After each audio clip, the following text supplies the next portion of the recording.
जब भगवा माना होता है, भगवा कोई भी कलर होता है, भगवा कलर में क्या है कि उसकी डिग्री है, सपोज करिए 5 डिग्री है, लेकिन सफ़ेद कपड़ा 10 डिग्री का है, 10 डिग्री का, तो लाइट का फर्क है कि 100% कंप्लीट होना वो सफ़ेद ही हो सकता है।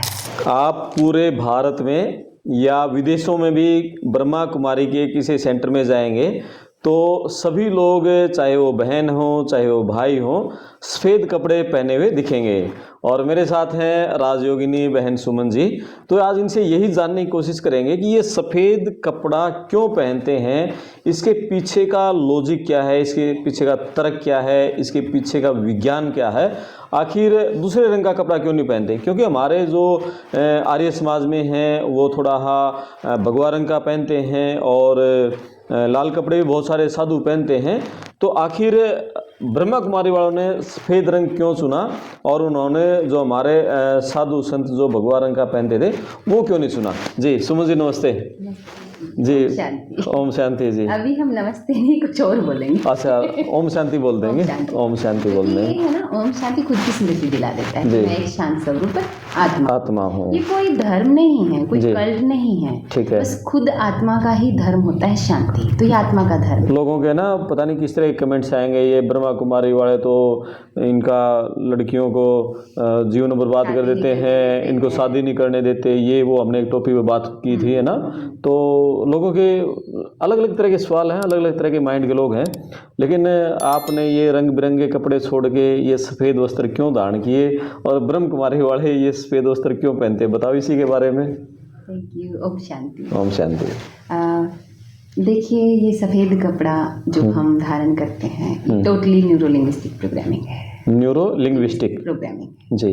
कैसे कि हमारे न्यूरॉन को मैसेज आता रहता है। हाँ। जो मेरे तन पर सफ़ेद कपड़े हैं तो एक तो इसके 2-3 लॉजिक हैं। एक तो ये शांति का प्रतीक है और शांति किसका गुण है, शरीर का गुण नहीं है शांति, शांति मुझ आत्मा का गुण है। तो जैसे ही मैं सफ़ेद कपड़ा देखती हूँ मुझे मेरा गुण याद आ जाता है कि नहीं, न्यूरो लिंग्विस्टिक प्रोग्रामिंग। लेकिन न्यूरॉन को मैसेज गया कि नहीं नेता लोग भी सारे सफ़ेद पहनते हो उनको तो वो थोड़ी और प्रैक्टिस भी करते हो, प्रोग्रामिंग पे डिपेंड करता है ना। हम इस सफ़ेद कपड़े को देखकर माइंड को प्रोग्राम भी तो करते हैं। ये सफ़ेद कपड़ा कुछ नहीं करता है, हम माइंड की प्रोग्रामिंग करते हैं इसको देखकर कि ये शांति का प्रतीक है तो मुझे शांति मेरी अपनी याद आ जाती है। तो माइंड को मैसेज आता है न्यूरॉन को कि शांति रिलीज करनी है, शांति के हार्मोन क्रिएट करने हैं, तो मैं शांत होने लगती हूँ। यानी कि मैं आत्मा खुद के स्वरूप में टिकने लगती हूँ। मैं आत्मा का स्वरूप क्या है, शांति है।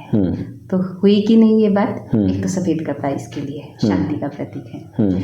दूसरा, शांति का प्रतीक एक टारगेट के रूप में रखते हैं हम। जो ये सफ़ेद कपड़ा है ये टारगेट है हमारा।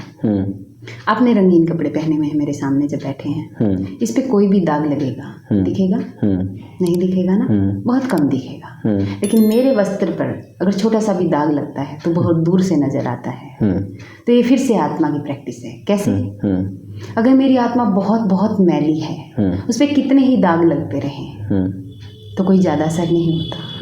लेकिन जो सफ़ेद कपड़े होते हैं, मेरा टारगेट होता है कि मुझे इन सफ़ेद कपड़ों जैसा मुझे उस आत्मा को सफ़ेद बना लेना है, इतना क्लीन, इतना साफ बना लेना है। अगर छोटा सा भी दाग लगे तो वो मुझे दिखना चाहिए आत्मा को। और जैसे ही सफ़ेद कपड़े पे दाग दिखेगा उससे अगला स्टेप क्या होता है, अगर आपके कोट पे थोड़ा दाग लग जाए तो आप तो ऐसे निकल भी जाओगे, पहन के निकल जाओगे कि नहीं बाहर। लेकिन मेरी साड़ी पे अगर सफ़ेद दाग कोई भी दाग लग जाए, मैं ऐसे नहीं निकलूंगी। कैसे निकलूंगी बाहर? पहले उस दाग को सफाई करूंगी, डिटर्जेंट से लगाऊंगी और जब वो दाग साफ हो जाएगा, धुल जाएगा, तो मैं उस साड़ी के साथ बाहर निकलने वाली हूँ। यानी कि मैं आत्मा कोई भी गलत कर्म करती रहूँ, कोई भी ऐसे वैसे नेगेटिव कर्म करती रहूँ तो मैं उनके साथ बिना चेकिंग के आगे बढ़ती रहती हूँ। अच्छा, ये कब से है ये सफ़ेद कपड़ा कॉन्सेप्ट ब्रह्म कुमारी में? शुरुआत से है क्या? 1936 से।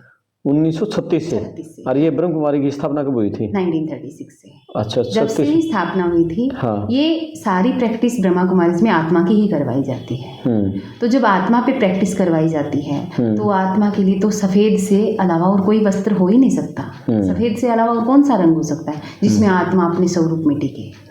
कि अगर मेरे कपड़े पे दाग है तो मैं बाहर नहीं निकल सकती, मुझे पहले क्या करना पड़ेगा, उसको साफ। ऐसे ही जब मुझे आत्मा पे दाग दिखाई देता है तो मैं सबसे पहले उसको क्या करती हूँ, सफाई करने की कोशिश करती हूँ। तो सफाई के लिए क्या करना पड़ेगा, मुझे इस परमात्मा के नूर में, परमात्मा के प्रकाश में बैठना पड़ता है, क्योंकि आत्मा एक प्रकाश है और परमात्मा भी एक प्रकाश है। जब मैं उसके प्योर पॉजिटिव एकदम क्लीन प्रकाश में, दिव्य प्रकाश में जब बैठती हूँ परमात्मा के, तो मेरी आत्मा के ऊपर से दाग धुलने लगते हैं, सारे के सारे जितने भी दाग होते हैं धुल जाते हैं, और मैं उसको फिर आगे फिर बढ़ती हूँ जब वो दाग धुल जाता है। तो हमें इतना अटेंशन, यानी कि अटेंशन के लिए, अवेयरनेस के लिए सफ़ेद कपड़े पहने जाते हैं ब्रह्मा कुमारी। लेकिन हमारे जितने भी बड़े बड़े संत महात्मा, बहुत बड़े बड़े नामी गिरामी हुए, और उनके अनुभव, अलग अलग अनुभव भी हम पढ़ते हैं, सुनते हैं, परमात्मा से मिलन हुआ, भगवा रंग के कपड़े पहनते थे वो तो सारे। भगवा रंग के कपड़े पहनते थे, क्योंकि हर आत्मा की डिग्री होती है।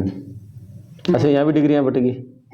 खुद सोच के देखिए, एक बल्ब 10 वोल्ट का है, एक बल्ब 5 वोल्ट का है। 5 वोल्ट का बल्ब अपने आप में कंप्लीट है कि नहीं? भाई जब वो चमकेगा तो पूरी अपनी फुल एफिशिएंसी के साथ चमकेगा, है ना? भी उसमें हम कमी नहीं बता सकते कि ये कम चमक रहा है, ये डिम है, मतलब वो अपनी फुल कैपेसिटी से चमक रहा है 5 वोल्ट का बल्ब। ऐसे ही जब 10 वोल्ट का बल्ब चमकता है, वो भी अपनी फुल कैपेसिटी से चमकता है।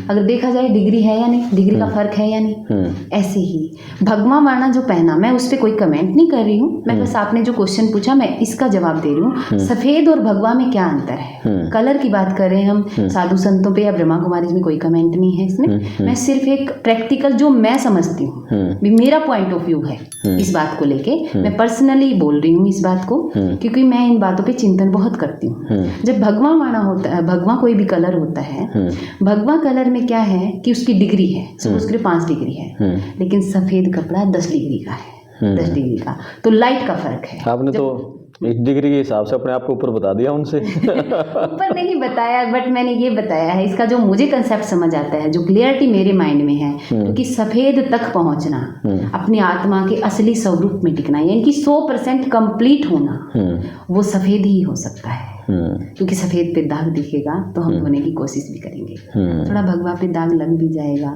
तो थोड़ा सा शायद हम ना भी कोशिश करें, लेकिन सफेद दाग के साथ हम आगे जीवन में बढ़ नहीं सकते। ये कमेंट्स, डिग्रीज जो ये कमेंट्स देखना, जो भगवा वालों के समर्थक और जो संत महात्मा किस तरह करेंगे आपके इस पर, बहुत पॉजिटिव करेंगे, क्योंकि मैं उनकी बहुत रिस्पेक्ट करती हूँ, मैं उनकी पवित्रता की बहुत रिस्पेक्ट करती हूँ, क्योंकि उन्हीं संत महात्माओं की वजह से, उनकी पवित्रता की वजह से ये भारत आज तक थमा है। ये पूरा संसार, ये पूरा विश्व उन्हीं के कंधों पे डटा हुआ है, क्योंकि उन्होंने पवित्रता को धारण किया, उन्होंने त्याग किया, उन्होंने तपस्या की, इस पूरे विश्व में ऐसी वाइब्रेशन फैलाई, त्याग तपस्या से परमात्मा से कनेक्ट होने की कोशिश की, क्योंकि आत्मा जब खुद से कनेक्ट होती है ना, उसमें एक वाइब्रेशन क्रिएट होती है, एक रेडिएशन क्रिएट होती है, और उन आत्माओं ने पहाड़ों पे जाके, संत महात्मा मैंने क्या पहाड़ों पे जाके उस प्रैक्टिस को अपनाया, यानी कि आत्मा ने एक गुण रेडिएट करना शुरू किया। जैसे बल्ब जल रहा है, बल्ब सिर्फ खुद के लिए तो नहीं जलता ना, पूरे कमरे में रोशनी करता है।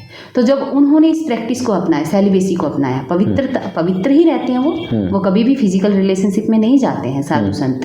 तो जब उन्होंने पवित्रता को अपनाया तो उन्होंने आत्मा की प्रैक्टिस की, तो उनकी आत्मा तो खुद चमकी ही, उनकी वजह से जो चारों तरफ वाइब्रेशन फैली, रेडिएशन फैली, उस रेडिएशन से प्रकृति का बैलेंस बनता रहा, वरना तो ये कब का कुछ हो जाता। अगर सब विकारी हो जाते इस धरती पर तो ये धरती कब की विनाश को चली जाती। तो उन्हीं की बदौलत है जो आज तक ये धरती डटी हुई है, हम सब उसके सहयोगी बने हैं। मुझे इस बात पे बहुत मान है और मैं उनकी बहुत बहुत रिस्पेक्ट करती हूँ, साधु संत है। बहुत धन्यवाद आपका। थैंक यू, नमस्कार। आप अपने कमेंट्स करना जो तर्क बहन सुमन जी ने दिए हैं, और क्या कितना आप इनके तर्कों से सहमत हैं। चैनल को सब्सक्राइब करना, वीडियो को शेयर करना। धन्यवाद, धन्यवाद, थैंक यू, नमस्ते।